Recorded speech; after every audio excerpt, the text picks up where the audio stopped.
من هیچ وقت پشیمون نشدم از اینکه رفتم هر گزارشی تو هر زمینه‌ای نوشتم کاری کردم. من نمیگم زندان آسونه، نه، انفرادی سخته، دوران بازداشت سخته، دوری از خانواده سخته و خب بالاخره فشار هست، فشارهای سوال و جواب و بازجویی و حالا، ولی وقتی برمیگشتم و به گذشته فکر میکردم کاری نکردم که بخوام ازش پشیمون باشم. از روز اولی که کارم رو به عنوان خبرنگار شروع کردم، آدم خودش رو به چیزایی تعریف میکنه که قطعاً موضوع جنس و جنسیت هم یکی از اوناست.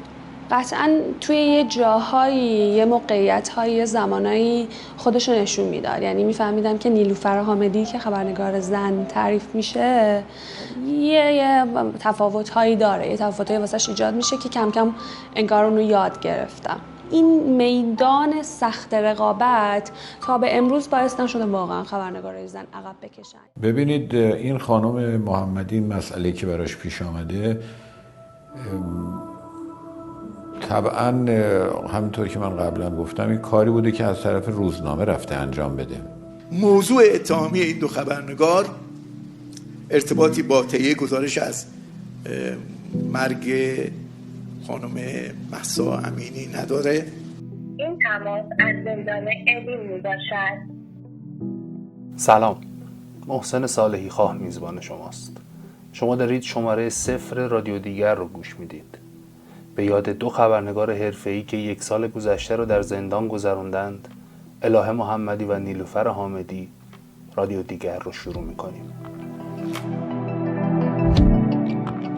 بعد از اتفاقی که پارسال افتاد، خیلی چیزا توی ایران تغییر کرد. این روزا به سالگرد کشته شدن بچه‌هایی رسیدیم که اگر بودند، امسال 1 سال بزرگتر شدنشون رو جشن میگرفتند. بچه‌هایی که الان ازشون فقط عکسی روی دیوار و قصه‌ای توی دلها باقی مونده. 1 سال قبل همین روزا بود که تو موج دستگیری بچه‌های خبرنگار، الهه محمدی خبرنگار هم میهن هم دستگیر شد. در حالی که چند روز قبل از اون، یعنی 30 شهریور، نیلوفر حامدی خبرنگار اجتماعی شرق توی خونش بازداشت شده بود. الهه بعد از احضار تلفنی توسط وزارت اطلاعات به سمت محل مورد نظر که احتمالاً همون دفتر پیگیری معروف بوده، تو حرکت بوده که تو همون مسیر بازداشت میشه. عکس مهسا روی تخت بیمارستان کسری تهران یه جوری همه چیز رو تکون داد که به قول معروف بعد از اون هیچی مثل قبل نشد. مثل همیشه به جای اینکه با مقصرهای این حادثه تلخ برخورد بشه، بچهای مطبوعات بازم پاشون به اتاقای بازجویی و بازداشتگاه و زندان باز شد. خیلیاشون با مشکلاتی مواجه شدن، اما توی این گیرودار الهه و نیلوفر که نقش مهمی توی اطلاع رسانی ماجرای مهسا داشتند، هنوز بعد از گذشت 1 سال توی بازداشت موقتند. پرونده الهه نیلوفر ابهامات زیادی داره. بخشی از اونها رو همه ما میدونیم و بخشیش رو هم من براتون روایت میکنم.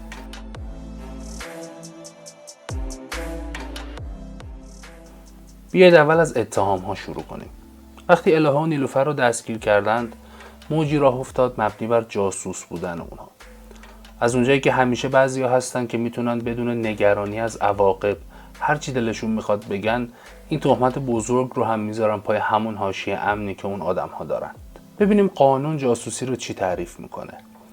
مطابق ماده 5047 قانون مجازات اسلامی، هر کسی نقشه ها یا اسرار یا اسناد و تصمیمات راجع به سیاست داخلی و خارجی کشور رو عالماً و عامداً در اختیار افرادی که صلاحیت دسترسی به اونها رو ندارند قرار بده یا از مفاد اونها مطلع کنه به نحوی که متضمن نوعی جاسوسی باشه، نظر به کیفیات و مراتب جرم به 1 تا 10 سال حبس محکوم میشه. موج خبرنگارهای جاسوس، یعنی اون مسئله‌ای که راجع به الهه محمدی و نیلوفر حامدی مطرح می‌کردن، خیلی زود از بین رفت. ولی به جای جاسوسی، همکاری با دولت متخاصم آمریکا مطرح شد. همین اتهام توی کیفرخواست نیلوفر و الهه هم که اردیبهشت امسال، یعنی 1402 صادر شد، قید شده. همکاری با دولت متخاصم آمریکا، اجتماع و تبانی برای ارتکاب جرم علیه امنیت ملی و فعالیت تبلیغی علیه نظام. توی گزارش مشترکی که وزارت اطلاعات و اطلاعات سپاه 6 آبان 1401 تحت عنوان مداخلات رژیم آمریکا در اغتشاشات اخیر کشور منتشر کردند، نوشته بود انتشار اولین عکس از مرحومه امینی روی تخت بیمارستان توسط نون ه، یعنی نیلوفر حامدی صورت گرفت که از آموزش دیدگان همین دوره ها در خارج از کشور بود. راجع به این دوره ها هم بیشتر صحبت میکنیم. او با استفاده از پوشش خبرنگاری از اولین افرادی بود که در بیمارستان حضور و استقرار یافته، به تحریک بستگان متوفا و ارسال اخبار جهت‌دار پرداخت. همچنین است اقدامات الف میم یعنی الهه محمدی که با استفاده از همان پوشش با حضور فوری در شهرستان سقز به تحریک اطرافیان مرحومه، کارگردانی برخی صحنه‌ها و انعکاس اخبار و تصاویر جهت‌دار از مراسم تشییع، تدفین و تجمعات شکل گرفته در آن شهر به ایفای مأموریت پرداخت. این فرد نیز آموزشیده دوره رژیم مافیایی آمریکا در کشورهای خارجی است، ضمن آنکه هر دو نفر نقش منابع اولیه خبرسازی برای رسانه‌های بیگانه را ایفا کردند. موضوع اتهامی این دو خبرنگار ارتباطی با تهیه گزارش از مرگ خانم مهسا امینی نداره و همچنین حرفه خبرنگاریشون، حرفه خبرنگاری اونا نداشته. این اشخاص در مقاطعی همکاری با دولت متخاصم آمریکا داشتن که به زودی گزارشی کاملی از این موضوع در اختیار عموم ملت بزرگوار ایران قرار خواهد گرفت. در مورخ 4/5/1401 آخرین دفاع از متهمین مذکور اخذ شده. وکلای پرونده تقاضای استمهال خواستن، تقاضای مهلت کردن، مهلت 3 روزه، اگر اشتباه نکنم 3 روزه مهلت درخواست کردن که برای ارائه لایحه دفاعیشون.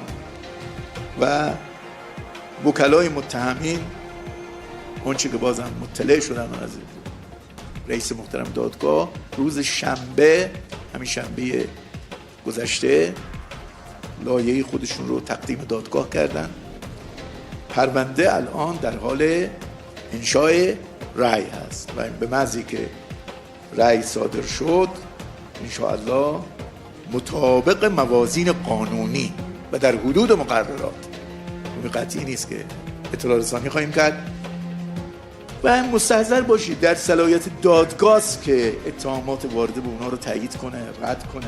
اینه که کسی بیاد با احترام به محضر عزیزان مدیر مسئول باشه، سردبیر باشه، نکته اشاره بکنه، اظهار نظر بکنه، کار ایشان نیست. حتی بعضی نکاتی هم که من به عنوان سخنگوی قوه قضاییه میگم، بارها با آقایان تذکر میدم، میگم این در حیطه مسئولیت و اقتدار مقام رسیدگی کننده، مقام قضایی رسیدگی کننده است، نه در حیطه اختیار رئیس سخنگوی قوه قضاییه.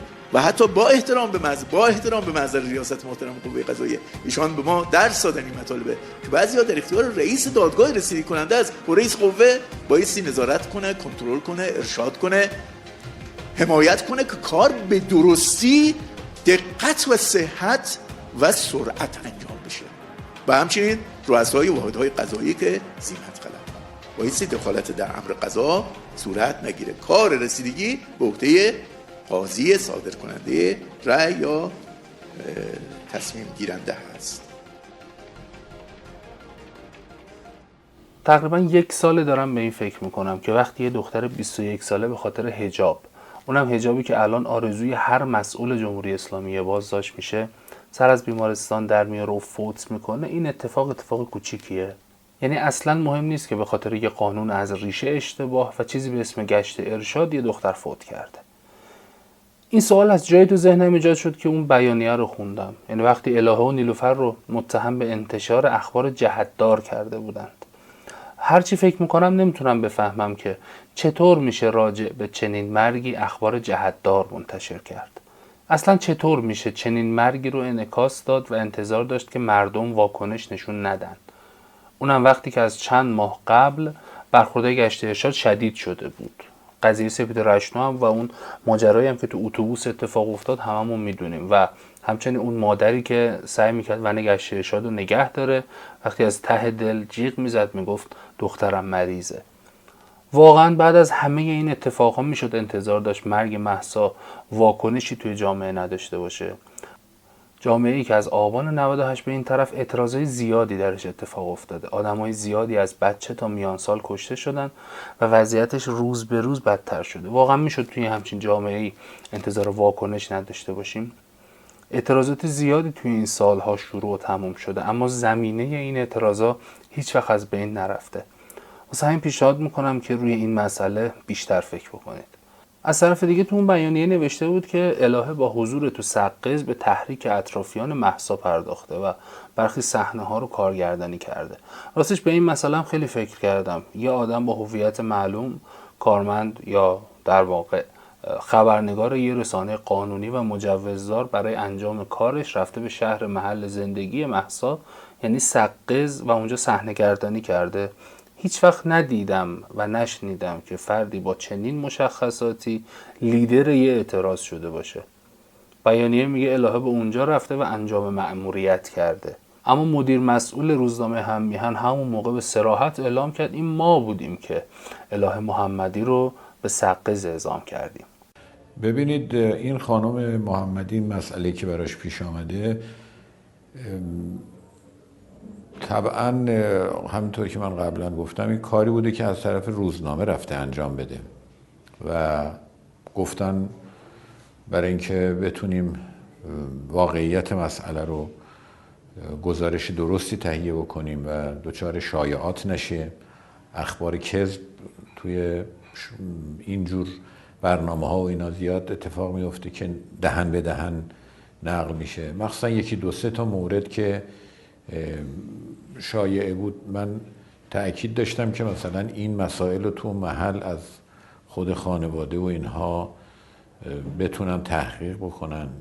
در مورد مثلا کسالت قبلی مرحوم خانم امینی و اینها، طبعا حضور خبرنگار توی یک صحنه‌ای که حساسیت داره این حرفه‌ای ترین کاریه که باید یک روزنامه و به تبع اون یه خبرنگار انجام بده. ایشون هم تا اونجایی که به روزنامه مربوط میشه و به ما مربوط میشه و ما از ایشون اطلاع داریم، خب از طرف روزنامه نامه گرفت، مأموریت گرفت، رفت اونجا.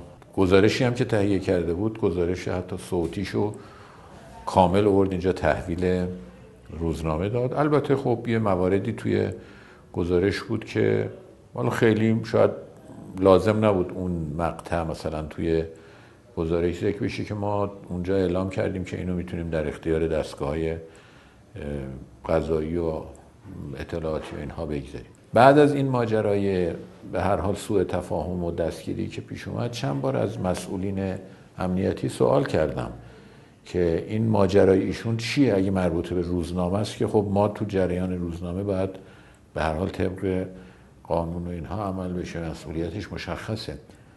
به من اطمینان دادن که این قضیه ربطی به گزارش و روزنامه و انتشار این خبر و اینها نداره و منم خیلی مطمئن بودم که حالا شاید یه سوء تفاهمی، حتی به من گفتن یه تحقیقی میخوان راجع به یه مسئله مثلا بکنن از ایشون و اینها.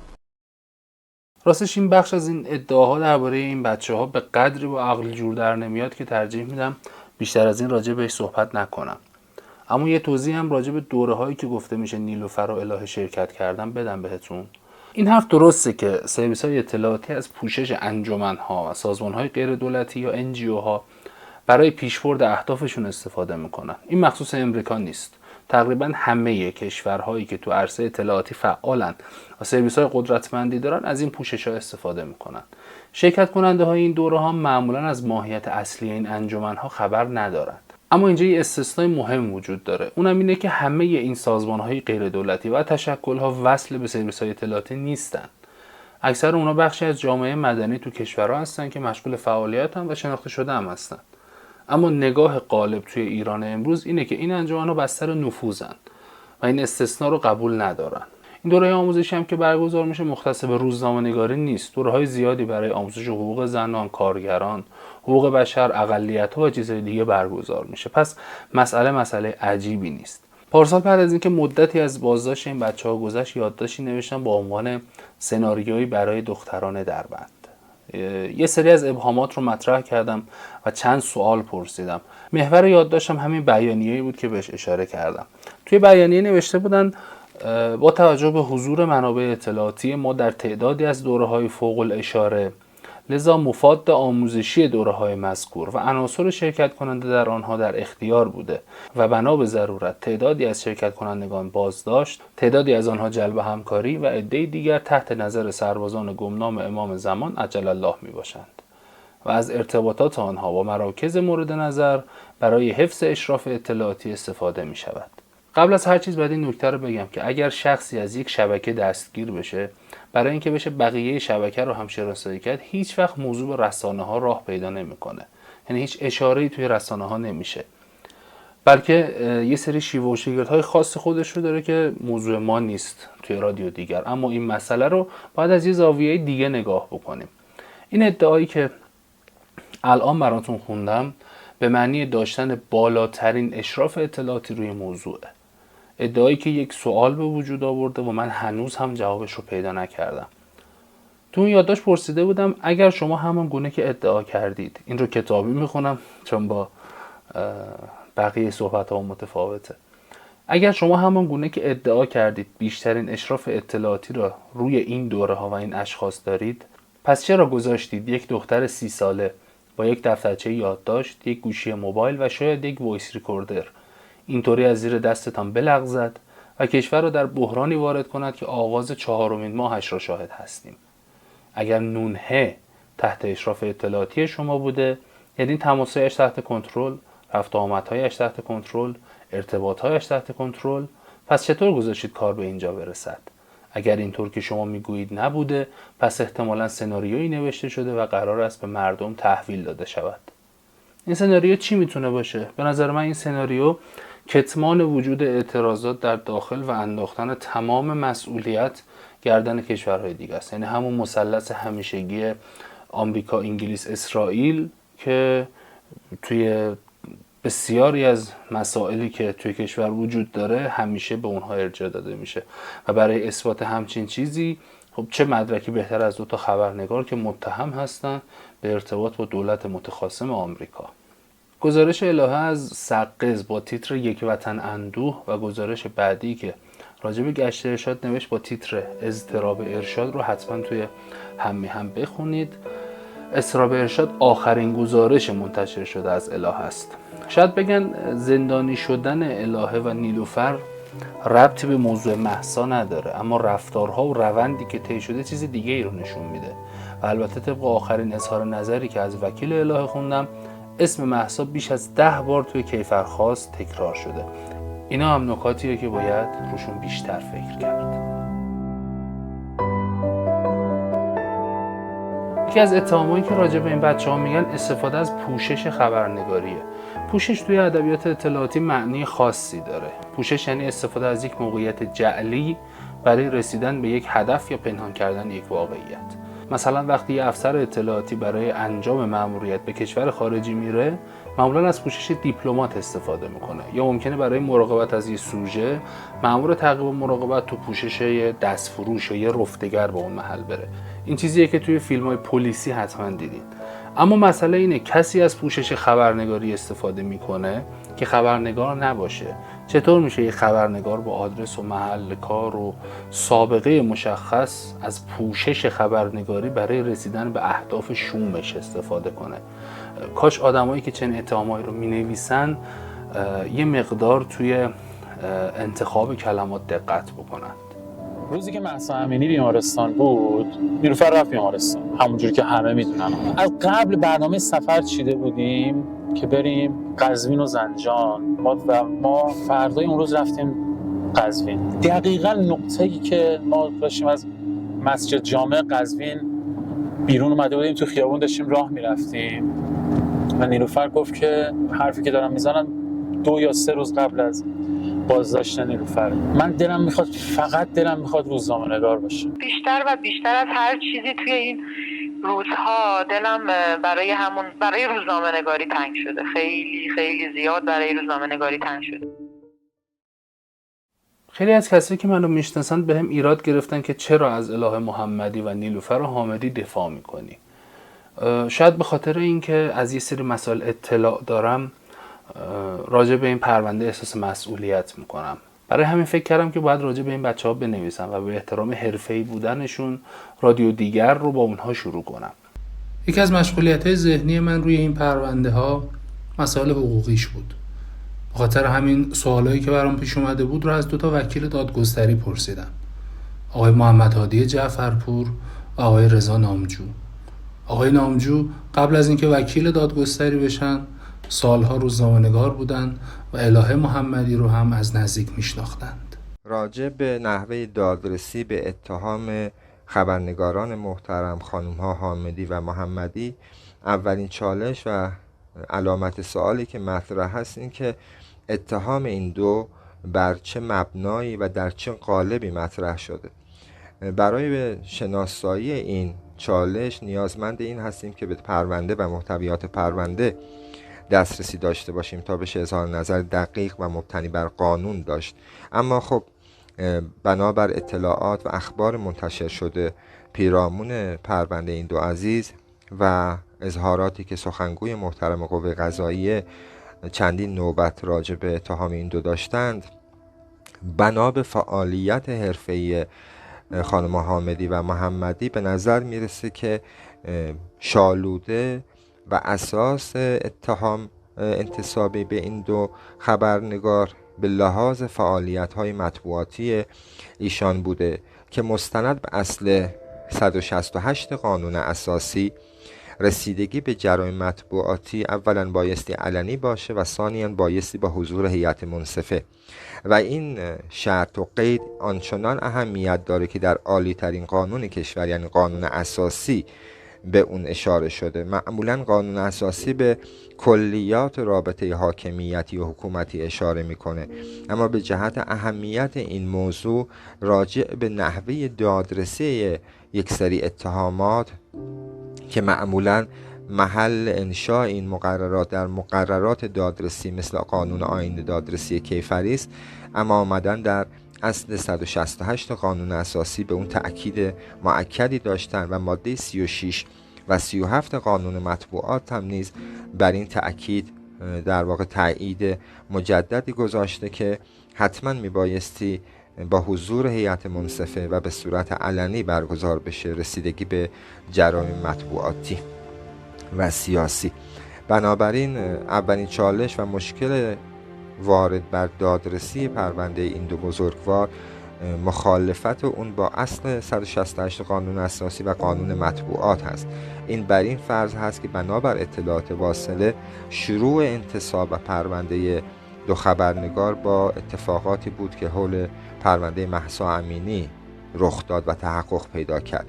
بعدها آمدن راجع به ارتباط این دو با دولت متخاصم و ماده 508 قانون مجازات اسلامی اظهار نظراتی کردند که در اون رابطه هم محل بحث وجود داره، اینجا که ما بنابر اعلامیه و اطلاعیه وزارت خارجه در حال حاضر کشور ما با هیچ دولتی در جنگ نیست و لذا تعریفی از دولت متخاصم در چارچوب دادرسی ما وجود نداره. اگرچه حتی این تعریف هم وجود داشته باشه و بگن که مثلا ایران با امریکا به عنوان دولت متخاصم نگاه میکنه یا با کانادا به عنوان دولت متخاصم نگاه میکنه، چیزی که در ماده 508 به عنوان شرط تحقق این بزه قید شده ارتباط با دولت متخاصم علیه جمهوری اسلامی است. لذا بایستی ثابت بشود که این دو علی رغم ارتباط با دولت متخاصم، یعنی اول این بایستی ثابت بشه، بعد که این ثابت شد باید ثابت بشود که این دو علیه جمهوری اسلامی هم با اون کشور متخاصم ارتباط داشت باشند.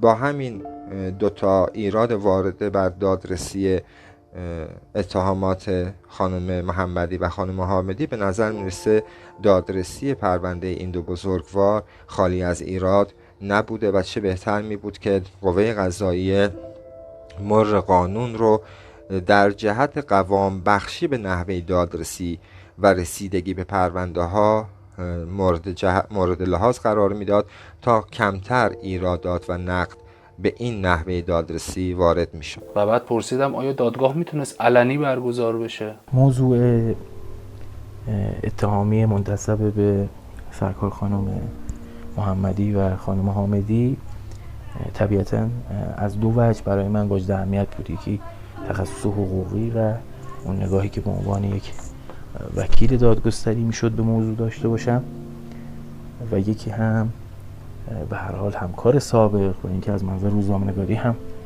خودم رو همچنان یک روزنامه‌نگار میدونم، موضوع رو برای من واجد اهمیت کرده بود.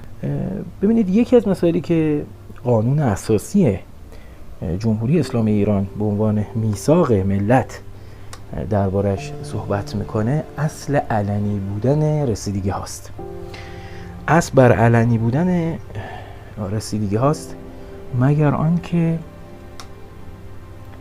موضوع بنا به دلایلی و با توجه به یک سری ملاحظاتی به نحوی پیش بره که مقام قضایی گمان بکنه که باید رسیدگی رو دیگه علنی انجام نده. یعنی چی؟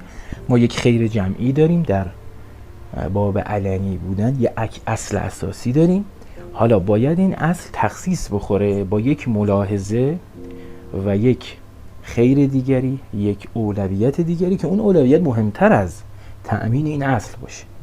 میدونید ما در تعریف جرائم سیاسی و جرائم مطبوعاتی از یک طرف، چون معمولا سازوکار رسیدگی یکسان داره، هیئت منصفه داره و اونها خیلی تأکید فراوانی بر علنی بودن دارند، و مواردی که مشابه با اونها هست اما به هر دلیلی مقام قضایی اون رو خارج از تعریف جرائم سیاسی و مطبوعاتی میدونه، با مشکل مواجه هستیم در کشور.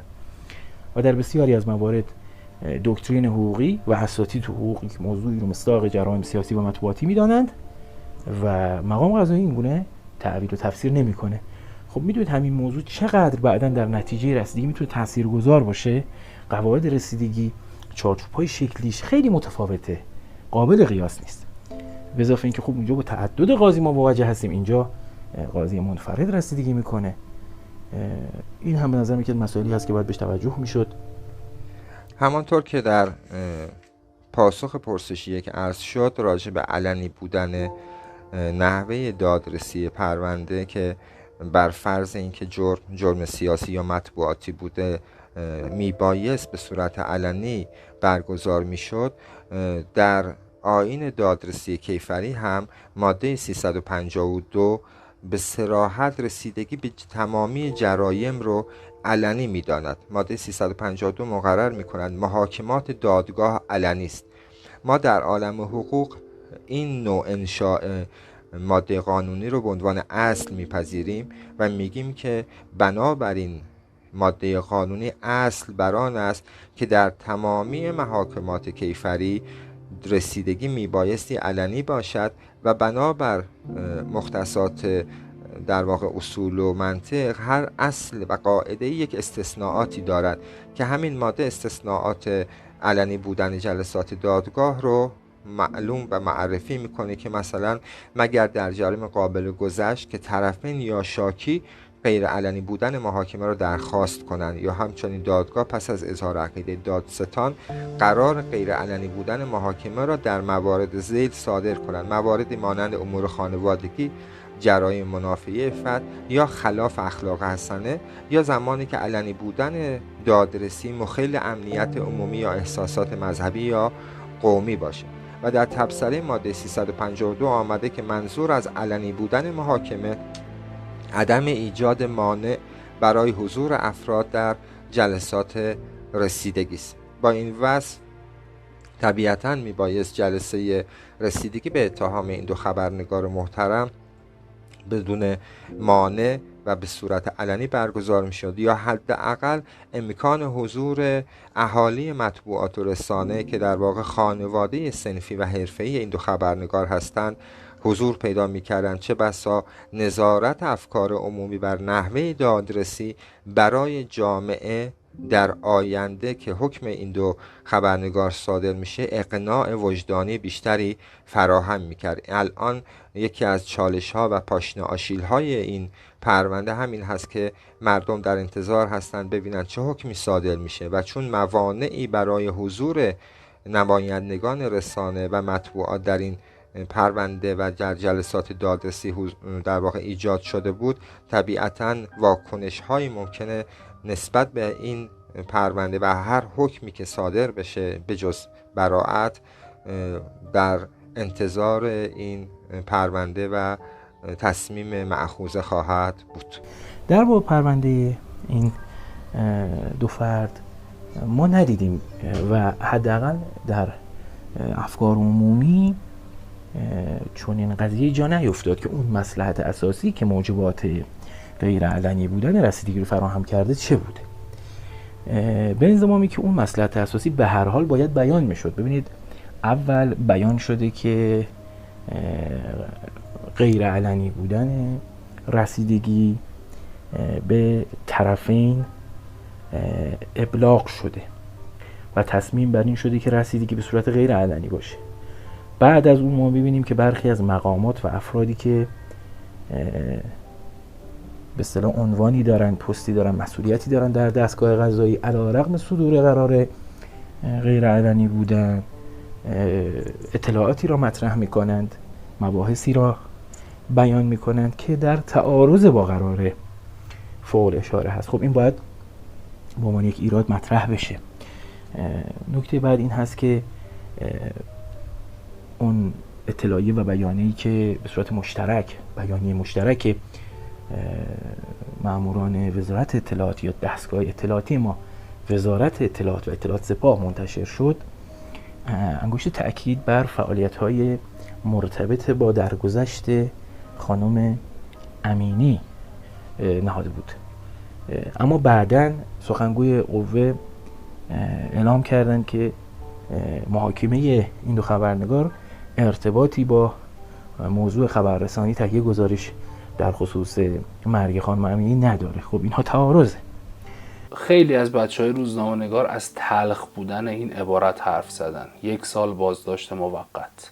و اما در خصوص مدت بازداشت موقت این دو خبرنگار ماده 242 آیین دادرسی کیفری به صراحت اعلام می کند که چنانچه مجازات اتهام انتصابی به متهم از جمله مجازات‌های سالب حیات یعنی اعدام نباشد، حد اکثر مدت بازداشت موقت 1 سال خواهد بود و بیشتر از 1 سال حق نداریم ما متهمی رو بازداشت کنیم. بازداشت موقت هم طولانی شده واقعا دیگه.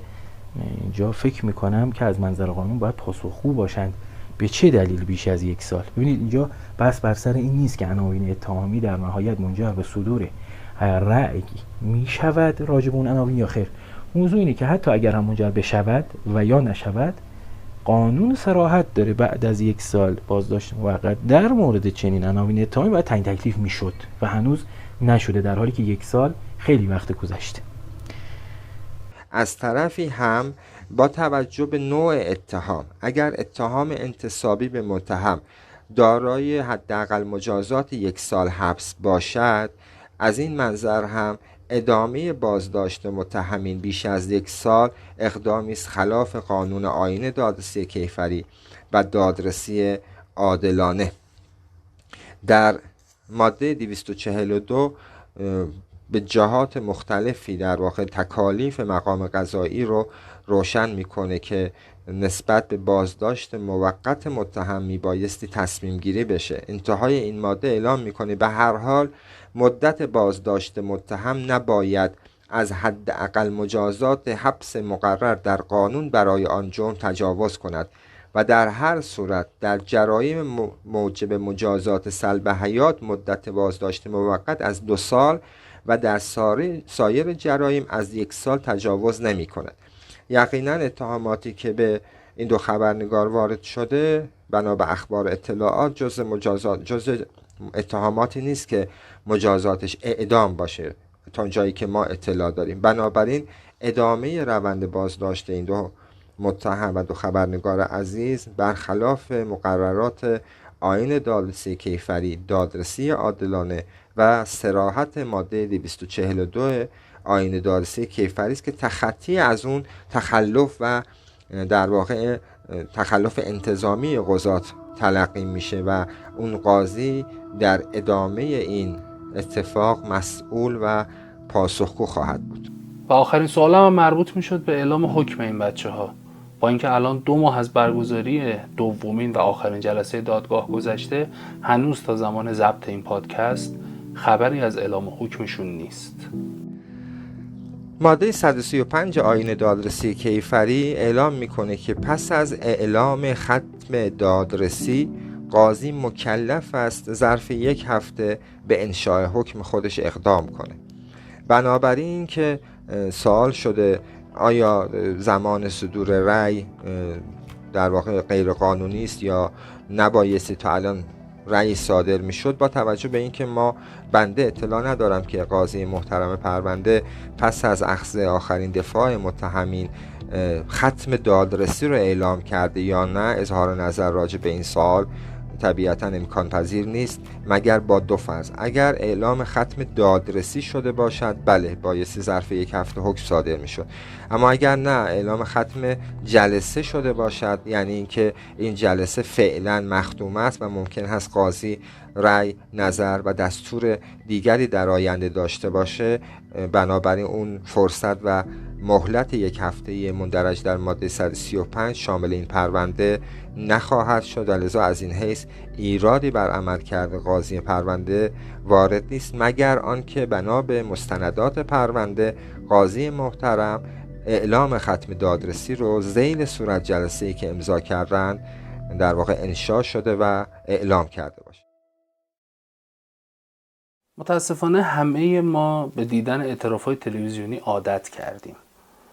من از کشورهای دیگه اطلاع ندارم، ولی این مسئله تو کشور ما سال هاست که استفاده میشه. یعنی اعترافات رو توی قاب تلویزیون میبینیم که نمیدونیم کدومش درسته و کدومش نادرسته. نمیدونیم که اون شخص تو چه شرایطی قبول کرده جلوی دوربین بشینه. اعتراف متهم، یا اگه بخوایم عنوان حقوقیش رو بگیم یعنی اقرار، یکی از ادله مورد قبول دادگاهه. معمولا مجموعه‌ای از مدارک به همراه اقرار متهم در اختیار قاضی قرار میگیره تا در نهایت حکمی صادر بشه. یکی از ابهامات بزرگی که پرونده الهه و نیلوفر داره همین بحث اعترافات و بقیه مدارکه. بذارید اول راجع به مدارک صحبت کنیم. تصور کنید که محسن صالحی خواه به اتهام جاسوسی یا همکاری با دولت متخاصم در بازداشته. خب چنین شخصی قبل از اینکه دستگیر بشه ماه‌ها و شاید سال‌ها تحت نظر بوده.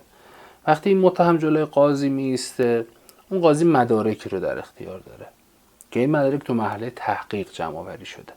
این مدارک چی میتونه باشه؟ فیلم‌های تعقیب و مراقبت، ملاقات با افسر اطلاعاتی یا فردی که مرتبط با سرویس حریفه، شنود تماس‌های تلفنی و پیام‌ها یعنی تکست‌ها، ارز به صورت یورو و دلار که اینا خودش به تنهایی مسئله نیست. توی این ملاقات ها اگه رد و بدل بشه و در ازای اطلاعات و اینها در ازای اون کاری که انجام میشه دریافت بشه، ایمیل های رد و بدل شده یا یه سری تجهیزات خاص، اگر اینها کشف بشه، اینها همه به عنوان مدارک در اختیار قاضی قرار میگیره.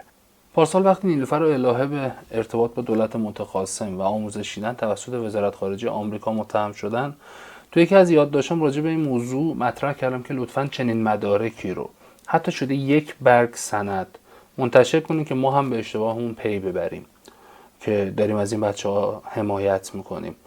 و جای دیگه هم نوشتم که لطفاً بگید این دوره‌ای که رژیم مافیایی آمریکا برگزار کرده با چه عنوانی بوده و در چه کشوری، تا بقیه افراد مثل ما فریب نخورن. این موضوع هم موضوعی که باید روش فکر بکنید. از طرف دیگه پخش نشدن هیچ اعترافی از نیلوفر و الهه نشون میده که اقراری اتفاق نیفتاده. ببین بیاید از این زاویه بهش نگاه بکنیم. 2 خبرنگار که از قضا در دوره‌های وزارت خارجه آمریکا شرکت کردن، دست به اقدامات ضد امنیتی میزنن و دستگیر میشن. اما اونا انقدر خوب آموزش فن ضد بازجویی رو دیدند که ماها جلوی خبره‌ترین بازجوهای ضد جاسوسی وزارت مقاومت کردند. یا اینکه چیزی برای اعتراف وجود نداشته. بالاخره هر آدمی یه آستانه تحملی داره. هیچ کس نمیتونه بگه آستانه تحمل من 1000، آستانه تحمل من 10,000 و هیچ وقت نمیشکنم. بودن توی زندان، تحت فشار قرار گرفتن، انفرادی، دور بودن از خانواده، بازی‌های روانی بازجو برای شکستن، بالاخره یک جایی روی مقاومت کسی که نخواد اعتراف کنه نقطه پایان میذاره. جمع‌بندی همه صحبت‌هام تو شماره 0مون این باشه که به نظر من به اندازه خودم معتقدم این دو دختر ایران قربانی سناریویی هستند که اعتراضات پس از مرگ مهسا رو 6 دنگ به اسم دشمن میزنه. کاش روزی برسه که نظرشون رو درباره شماره 0 رادیو دیگر از زبون خودشون توی تحریریه بشنوم. این تماس از زندان اوین میباشد. میبینم آن شکفتن شادی را، فریاد بلند آدمیزادی را، آن جشن بزرگ روز آزادی را. کیوان به سایه میگوید دیدی به تو میگفتم. آری تو همیشه راست میگفتی. میبینم